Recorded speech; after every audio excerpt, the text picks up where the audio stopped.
Título 5 da Defesa do Estado e das Instituições Democráticas. Capítulo 1 do Estado de Defesa e do Estado de Sítio. Seção 1 do Estado de Defesa. Artigo 136. O Presidente da República pode, ouvidos o Conselho da República e o Conselho de Defesa Nacional, decretar estado de defesa para preservar ou prontamente restabelecer, em locais restritos e determinados, a ordem pública ou a paz social ameaçadas por grave e iminente instabilidade institucional ou atingidas por calamidades de grandes proporções na natureza. Parágrafo 1º. O decreto que instituir o estado de defesa determinará o tempo de sua duração, especificará as áreas a serem abrangidas e indicará, nos termos e limites da lei, as medidas coercitivas a vigorarem, dentre as seguintes: inciso 1, restrições aos direitos de: alínea A, reunião, ainda que exercida no seio das associações; alínea B, sigilo de correspondência; alínea C, sigilo de comunicação telegráfica e telefônica; inciso 2, ocupação e uso temporário de bens e serviços públicos, na hipótese de calamidade pública, respondendo à União pelos danos e custos decorrentes. Parágrafo 2º. O tempo de duração do estado de defesa não será superior a 30 dias, podendo ser prorrogado uma vez, por igual período, se persistirem as razões que justificaram a sua decretação. Parágrafo 3º. Na vigência do estado de defesa, inciso 1, a prisão por crime contra o Estado, determinada pelo executor da medida, será por este comunicada imediatamente ao juiz competente, que a relaxará, se não for legal, facultado ao preso requerer exame de corpo de delito à autoridade policial. Inciso 2, a comunicação será acompanhada de declaração, pela autoridade, do estado físico e mental do detido no momento de sua autuação. Inciso 3, a prisão ou detenção de qualquer pessoa não poderá ser superior a 10 dias, salvo quando autorizada pelo Poder Judiciário. Inciso 4, é vedado a incomunicabilidade do preso. Parágrafo 4º. Decretado o estado de defesa ou sua prorrogação, o Presidente da República, dentro de 24 horas, submeterá o ato com a respectiva justificação ao Congresso Nacional, que decidirá por maioria absoluta. Parágrafo 5º. Se o Congresso Nacional estiver em recesso, será convocado, extraordinariamente, no prazo de 5 dias. Parágrafo 6º. O Congresso Nacional apreciará o decreto dentro de 10 dias contados de seu recebimento, devendo continuar funcionando enquanto vigorar o estado de defesa. Parágrafo 7º. Rejeitado o decreto, cessa imediatamente o estado de defesa. Seção 2 do Estado de Sítio. Artigo 137. O Presidente da República pode, ouvidos o Conselho da República e o Conselho de Defesa Nacional, solicitar ao Congresso Nacional autorização para decretar o estado de sítio nos casos de: inciso 1, comoção grave de repercussão nacional ou ocorrência de fatos que comprovem a ineficácia de medida tomada durante o estado de defesa; inciso 2, declaração de estado de guerra ou resposta à agressão armada estrangeira. Parágrafo único. O Presidente da República, ao solicitar autorização para decretar o estado de sítio ou sua prorrogação, relatará os motivos determinantes do pedido, devendo o Congresso Nacional decidir por maioria absoluta. Artigo 138. O decreto do estado de sítio indicará sua duração, as normas necessárias à sua execução e as garantias constitucionais que ficarão suspensas e, depois de publicado, o Presidente da República designará o executor das medidas específicas e as áreas abrangidas. Parágrafo 1º. O estado de sítio, no caso do artigo 137, não poderá ser decretado por mais de 30 dias, nem prorrogado, de cada vez, por prazo superior, no do inciso 2. Poderá ser decretado por todo o tempo que perdurar a guerra ou a agressão armada estrangeira. Parágrafo 2º. Solicitada autorização para decretar o estado de sítio durante o recesso parlamentar, o Presidente do Senado Federal, de imediato, convocará extraordinariamente o Congresso Nacional para se reunir dentro de 5 dias.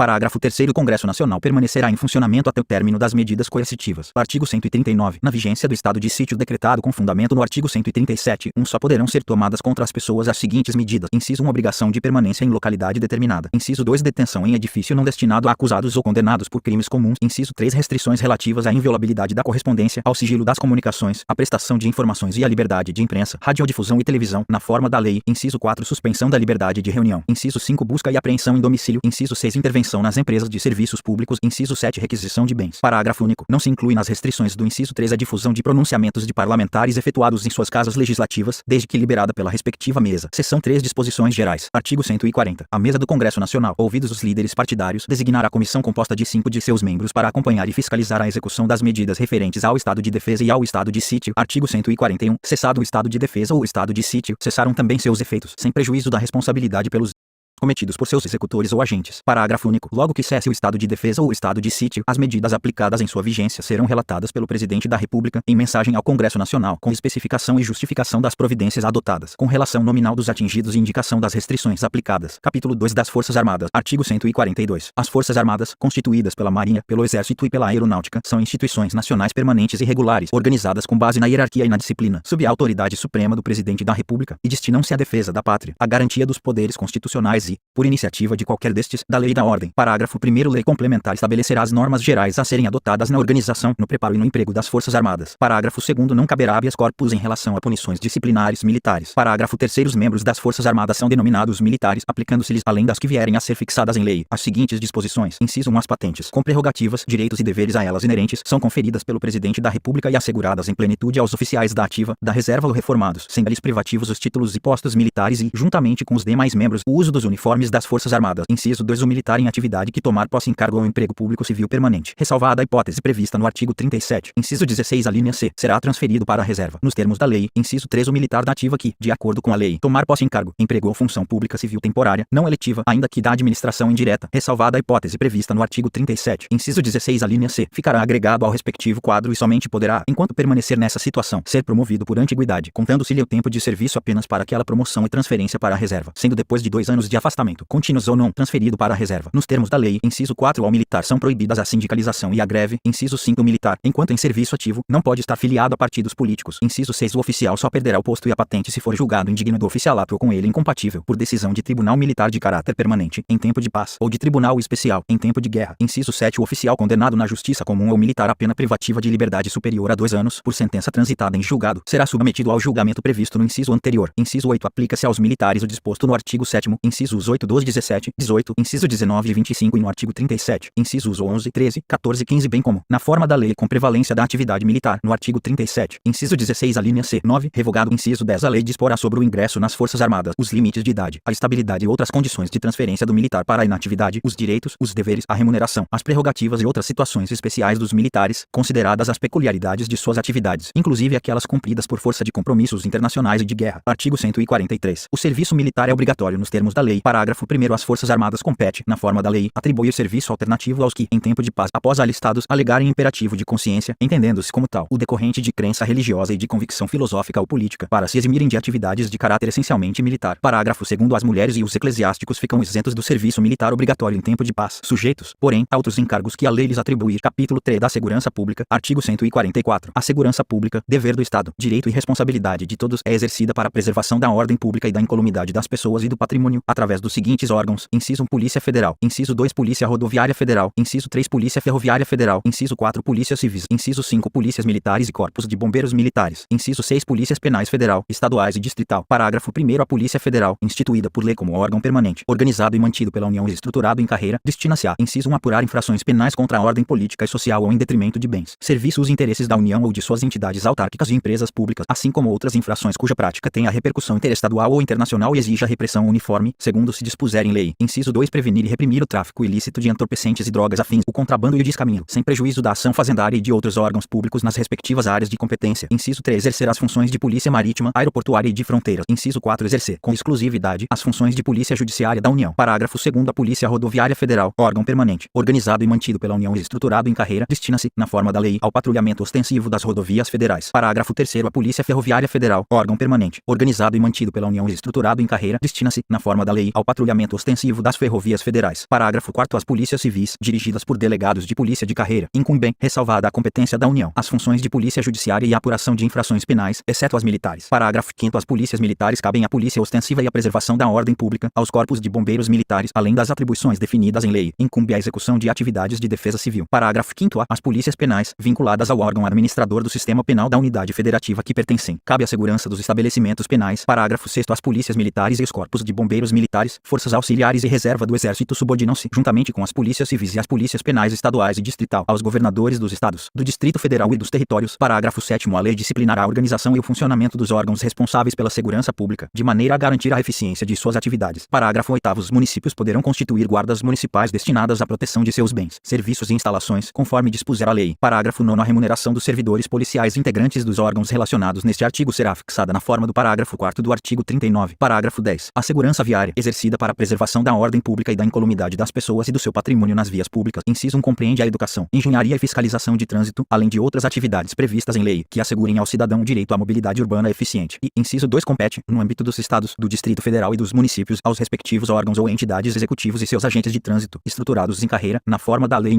Título 6 da Tributação e do Orçamento. Capítulo 1 do Sistema Tributário Nacional. Seção 1 dos Princípios Gerais. Artigo 145. A União, os Estados, o Distrito Federal e os municípios poderão instituir os seguintes tributos. Inciso 1. Impostos. 2. Taxas, em razão do exercício do poder de polícia ou pela utilização, efetiva ou potencial, de serviços públicos específicos e divisíveis, prestados ao contribuinte ou postos à sua disposição. Inciso 3. Contribuição de melhoria, decorrente de obras públicas. Parágrafo 1º. Sempre que possível, os impostos terão caráter pessoal e serão graduados segundo a capacidade econômica do contribuinte, facultado à administração tributária, especialmente para para conferir efetividade a esses objetivos, identificar, respeitados os direitos individuais e nos termos da lei, o patrimônio, os rendimentos e as atividades econômicas do contribuinte. Parágrafo 2º. As taxas não poderão ter base de cálculo própria de impostos. Parágrafo 3º. O sistema tributário nacional deve observar os princípios da simplicidade, da transparência, da justiça tributária, da cooperação e da defesa do meio ambiente. Parágrafo 4º. As alterações na legislação tributária buscarão atenuar efeitos regressivos. Artigo 146. Cabe à lei complementar, inciso 1, dispor sobre conflitos de competência, em matéria tributária, entre a União, os Estados, o Distrito Federal e os municípios. 2. Regular as limitações constitucionais ao poder de tributar. Inciso 3. Estabelecer normas gerais em matéria de legislação tributária, especialmente sobre a linha A. Definição de tributos e de suas espécies, bem como, em relação aos impostos discriminados nesta Constituição, a dos respectivos fatos geradores, bases de cálculo e contribuintes. A linha B. Obrigação, lançamento, crédito, prescrição e decadência tributários. A linha C. Adequado tratamento tributário ao ato cooperativo praticado pelas sociedades cooperativas, inclusive em relação aos tributos previstos nos artigos 156 a 195. 5. A linha D. Definição de tratamento diferenciado e favorecido para as microempresas e para as empresas de pequeno porte, inclusive regimes especiais ou simplificados no caso dos impostos previstos nos artigos 155, 2 e 156-A das contribuições sociais previstas no artigo 195, incisos 1 e 5, e parágrafo 12 da contribuição a que se refere o artigo 239. Parágrafo 1º. A lei complementar de que trata o inciso 3d também poderá instituir um regime único de arrecadação dos impostos e contribuições da União, dos Estados, do Distrito Federal e dos municípios, observado que, inciso 1, será opcional para o contribuinte. 2. Poderão ser estabelecidas condições de enquadramento diferenciadas por Estado. Inciso 3. O recolhimento será unificado e centralizado e a distribuição da parcela de recursos pertencentes aos respectivos entes federados será imediata, vedada qualquer retenção ou condicionamento. 4. A arrecadação, a fiscalização e a cobrança poderão ser compartilhadas pelos entes federados. Adotado o Cadastro Nacional Único de Contribuintes. Parágrafo 2º. É facultado ao optante pelo regime único de que trata o parágrafo 1º apurar e recolher os tributos previstos nos artigos 156 a 195. 5. Nos termos estabelecidos nesses artigos. Hipótese em que as parcelas a eles relativas não serão cobradas pelo regime único. Parágrafo 3º. Na hipótese de o recolhimento dos tributos previstos nos artigos 156 a 195. 5. Ser realizado por meio do regime único de que trata o parágrafo 1º. Enquanto perdurar a opção, inciso 1, não será permitida a apropriação de créditos dos tributos previstos nos artigos 156 a 195. 5. Pelo contribuinte optante pelo regime único. E 2. Será permitida a apropriação de créditos dos tributos previstos nos artigos 156 a 195. 5. Pelo adquirente não optante pelo regime único de que trata o parágrafo 1º de bens materiais ou imateriais, inclusive direitos e de serviços do optante, em montante equivalente ao cobrado por meio do regime único. Artigo 146-A. Lei complementar poderá estabelecer critérios especiais de tributação, com o objetivo de prevenir desequilíbrios da concorrência, sem prejuízo da competência de a União, por lei, estabelecer normas de igual objetivo. Artigo 147. Competem à União, em território federal, os impostos estaduais e, se o território não for dividido em municípios, cumulativamente, os impostos municipais. Ao Distrito Federal cabem os impostos municipais. Artigo 148. A União, mediante lei complementar, poderá instituir empréstimos compulsórios, inciso 1, para atender a despesas extraordinárias, decorrentes de calamidade pública, de guerra externa ou sua iminência. 2. No caso de investimento público de caráter urgente e de relevante interesse nacional, observado o disposto no artigo 150. 3. B. Parágrafo único. A aplicação dos recursos provenientes de empréstimo compulsório será vinculada à despesa que fundamentou sua instituição. Artigo 149. Compete exclusivamente à União instituir contribuições sociais, de intervenção no domínio econômico e de interesse das categorias profissionais ou econômicas, como instrumento de sua atuação nas respectivas áreas. Observado o disposto nos artigos 146, 3 e 150, 1 e 3, e sem prejuízo do previsto no artigo 195, parágrafo 6º, relativamente às contribuições a que alude o dispositivo. Parágrafo 1º. A União, os Estados, o Distrito Federal e os municípios instituirão, por meio de lei, contribuições para custeio de regime próprio de previdência social, cobradas dos servidores ativos, dos aposentados e dos pensionistas, que poderão ter alíquotas progressivas de acordo com o valor da base de contribuição ou dos proventos de aposentadoria e de pensões. Parágrafo 1º. A. Quando houver déficit atuarial, a contribuição ordinária dos aposentados e pensionistas poderá incidir sobre o valor dos proventos de aposentadoria e de pensões que supere o salário mínimo. Parágrafo 1º. B. Demonstrada a insuficiência da medida prevista no parágrafo 1º para equacionar o déficit atuarial, é facultado à instituição de contribuição extraordinária, no âmbito da União, dos servidores públicos ativos, dos aposentados e dos pensionistas. Parágrafo 1º. C. A contribuição extraordinária de que trata o parágrafo 1º B deverá ser instituída simultaneamente com outras medidas para equacionamento do déficit e vigorará por período determinado, contado da data de sua instituição. Parágrafo 2º. As contribuições sociais e de intervenção no domínio econômico de que trata o caput deste artigo, inciso 1, não incidirão sobre as receitas decorrentes de exportação. 2. Incidirão também sobre a importação de produtos estrangeiros ou serviços. Inciso 3. Poderão ter alíquotas. A linha A de valor em, tendo por base o faturamento, a receita bruta, o valor da operação e, no caso de importação, o valor aduaneiro. A linha B específica, tendo por base a unidade de medida adotada. Parágrafo 3º. A pessoa natural destinatária das operações de importação poderá ser equiparada à pessoa jurídica, na forma da lei. Parágrafo 4º. A lei definirá as hipóteses em que as contribuições incidiram uma única vez. Artigo 149-A. Os municípios e o Distrito Federal poderão instituir contribuição, na forma das respectivas leis, para o custeio, a expansão e a melhoria do serviço de iluminação pública e de sistemas de monitoramento para segurança e preservação de logradouros públicos, observado o disposto no artigo 150, 1 e 3, parágrafo único. É facultada a cobrança da contribuição contribuição a que se refere o caput na fatura de consumo de energia elétrica. Artigo 149b. Os tributos previstos nos artigos 156A e 195. 5. Observarão as mesmas regras em relação a: inciso 1. Fatos geradores, bases de cálculo, hipóteses de não incidência e sujeitos passivos. 2. Imunidades. Inciso 3. Regimes específicos, diferenciados ou favorecidos de tributação. 4. Regras de não cumulatividade de creditamento. Parágrafo único. Os tributos de que trata o caput observarão as imunidades previstas no artigo 150. 6. Não se aplicando a ambos os tributos o disposto no artigo 195, parágrafo 7º, artigo 149c. O produto da arrecadação do imposto previsto no artigo 156A e da contribuição prevista no artigo 195. 5. Incidentes sobre operações contratadas pela administração pública direta, por autarquias e por fundações públicas, inclusive suas importações, será integralmente destinado ao ente federativo contratante, mediante redução a zero das alíquotas do imposto e da contribuição devidos aos demais entes e equivalente elevação da alíquota do tributo devido ao ente contratante. Parágrafo 1º. As operações de que trata o caput poderão ter alíquotas reduzidas de modo uniforme, nos termos de lei complementar. Parágrafo 2º. Lei complementar poderá prever hipóteses em que não se aplicará o disposto no caput no parágrafo 1º. Parágrafo 3º. Nas importações efetuadas pela administração pública direta, por autarquias e por fundações públicas, o disposto no artigo 156A será implementado na forma do disposto no caput no parágrafo 1º, assegurada a igualdade de tratamento em relação às aquisições internas.